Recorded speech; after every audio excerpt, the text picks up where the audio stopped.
Hi everybody and welcome back to Education Fundas. Now, I'd like to ask you a simple question. Have you ever wondered what the narrator of a documentary film or the voiceover that you hear during the trailer of a Hollywood or a Bollywood movie is called? The person lending his voice during these circumstances is called a voiceover artist. Now, what does a voiceover artist exactly do? How does one become a voiceover artist? In order to clarify these doubts, we've got in touch with one of the top voiceover artists in India, Mr. Anil Mani. Now we're going to talk to him and we're going to ask him how exactly he got into this line, and for the last 15 years what exactly has he discovered about this line and about his expertise, so that you guys get to know that if you want to get into the voiceover industry in India, what exactly you have to do. We interviewed him over Google Hangouts, so now let's go and hear the man himself and learn from him and take some advice regarding how to get into this line.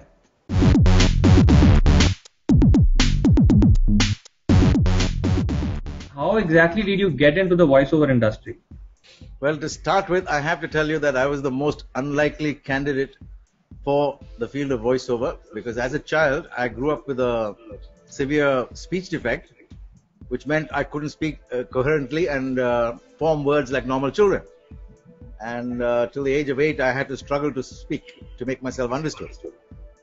But after that things eased up, and because I used to go into the jungles of my boarding school and practice reading aloud and stuff like that, and I managed to get over it.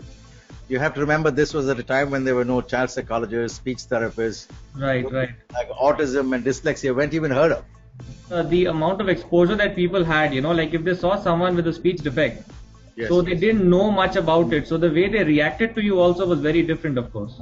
Particularly as children can be very cruel without knowing that they're being cruel. Intentionally. So I was teased a lot, and sometimes I was even beaten up as a child. Okay. Well, and I don't feel bad about this, because from this something good came, and I learned to defend myself and hit back. Right. Because in a boarding school there is no mummy or daddy, you just take care of yourself. Because I had this big chip on my shoulder about my speech, as I got into the senior classes, I got into the debating team, I got into the dramatics team and stuff like that, and I sort of excelled there. Even at college level I continued doing it, and it was basically a chip on my shoulder. I felt I had to prove something, But career-wise, I did hotel management. I worked for Taj Group of Hotels as a management trainee. Then I got bored. I wanted to see the world. I joined the Merchant Navy, traveled around the world for many years, and found I was a single parent and I needed a job ashore.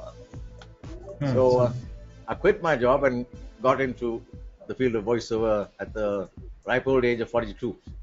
42? Yeah. Okay, so how did that happen? Was it just by chance that you just discovered it? I was on leave from the Merchant Navy, and I saw this ad for a workshop by Pratap Sharma. And I decided to join it. I was on leave. I told myself I needed something to keep myself occupied anyhow. So I'll join this and see where it takes me. But after the course, I sort of felt, I think I've got it. And in fact, Pratap Sharma, whom I worked under, and also Mr. John Israel of All India Radio fame, they both encouraged me. They said I should pursue it because they felt I had what it took. And I guess I proved them right. And from there on, what exactly happened? As in, what were your first few voiceovers like? Who exactly did you work for? Look, the thing is, especially with commercials and so on, a commercial is like the baby of a couple. The couple would be the client and the agency. And they're not going to leave their baby with somebody they don't trust or they don't know. Right. They will give the voiceover to somebody whom they are confident will deliver the goods. And as a newcomer, they don't want to touch you. And that is a fact in many fields and performing fields. So that, for 2 years, it was a struggle, and I was doing petty cable ads. The cable ads are for a limited audience or a limited range, a small little locality, okay, a group of flats perhaps. And they paid the princely sum of 500 rupees, which is what I used to tip my steward every month. And I drove from Versova all the way to town probably spending as much as that to go and do it. But I did it not for the 500 rupees. I did it for the experience and the exposure and the self-confidence it brought me, because initially you're not sure of yourself. And the more you face a mic, the more confident you get. Right. And then you experiment and you find yourself, you find your voice. So I have no regrets. I was able to cut my teeth there. Okay. And regarding voiceover, you see, there is very less knowledge regarding voiceover as a career in India. So could you say that it can be taken up as a full-fledged career or basically as a part-time career? It can be both. A full-time career is what I make of it, and I went one step further because there was a lot of demand, on me to teach. So I also conduct classes, and apart from physically conducting classes here, I also conduct distance classes for people in other states and also other countries. Because especially in the West, it's very, very expensive. In the United States, it costs $200 just for that first interview and that voice test. And it costs $2,000 to do the course. Oh my God. So I charge them about $5,000 more than I charge the local people. I charge them $20,000, and they're quite happy to pay it. Yeah. And tell us something about the workshop, as in how long is the workshop? What exactly do you teach to people in the workshop over there? The workshop is 10 sessions of 3 hours. They're held twice a week. They're held twice a week with the idea that whatever is learned in one session can be practiced, and when they return, I'm in a position to take them to the next level. Okay. Right? And the problems our voiceover, the students I face are, the problems with them is very India-centric. And every regional community has an excess of or a lack of certain sounds. And quite a lot of effort and time goes into neutralizing the sounds. The excess the particular regional accent or whatever which the person has, that has to be neutralized. Accent is one thing and pronunciation is another thing. When I say pronunciation, for instance, there are certain sounds that are in excess when they speak. Okay. That has to be toned down, and there are certain sounds which are almost absent. For instance, take Bengali. There are some sounds that are totally absent when you're dealing with a guy who's went to a regional school in Bengal. For instance, there will be no V's and W's, and there's no R. For instance, my name is Anil, and all my Bengali friends used to call me Onil. So you have to put the A there, you've got to put the V there, train them to form their mouth so that those sounds come out. So how difficult or easy is that? It depends on the level at which the student is when they meet me. If they have no speech problems, if they have a command of the language, it's much easier. And within about 5 sessions, they're good to go. And then after the 5 sessions, I take the finer aspects, the finer nuances of the aesthetics. Aesthetics would be like the makeup. And before you put your makeup on, you got to make sure your health is in good order. Right. So I go through, I have invented a whole lot of exercises which are specifically for our Indian students. I have in many books, and I have online attended seminars by voiceover artists out abroad, but that's not good enough for our chaps. We've got to make it very India-centric.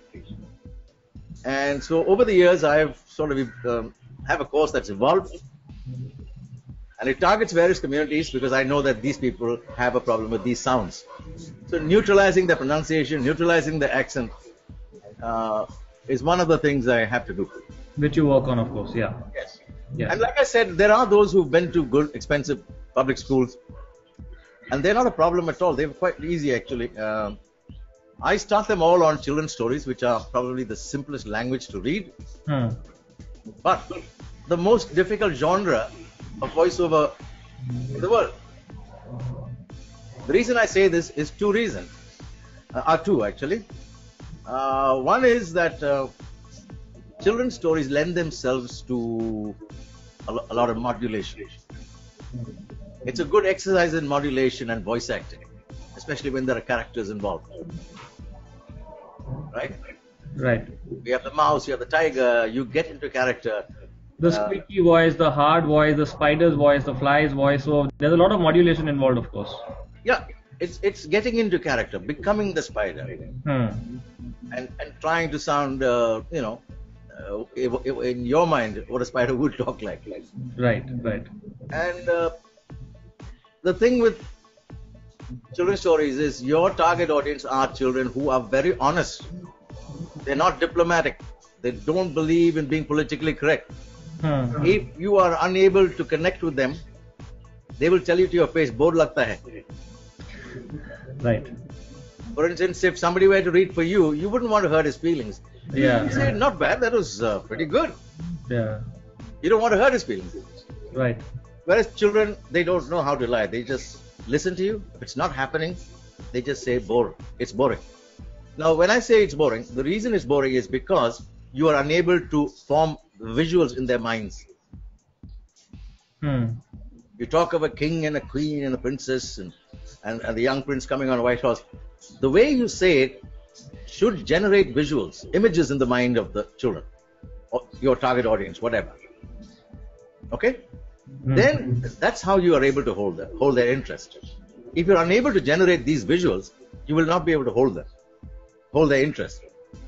And universally, anywhere in the world, any community in the world, when the children are really interested in a narration, the reaction is the same globally. The reaction is eyes wide open, mouth wide open, like this. It's universal. When you see that, you know you've connected. Right, right. So basically, these are the basics from which you have to start off. If this foundation is correct, then one can move on. Right.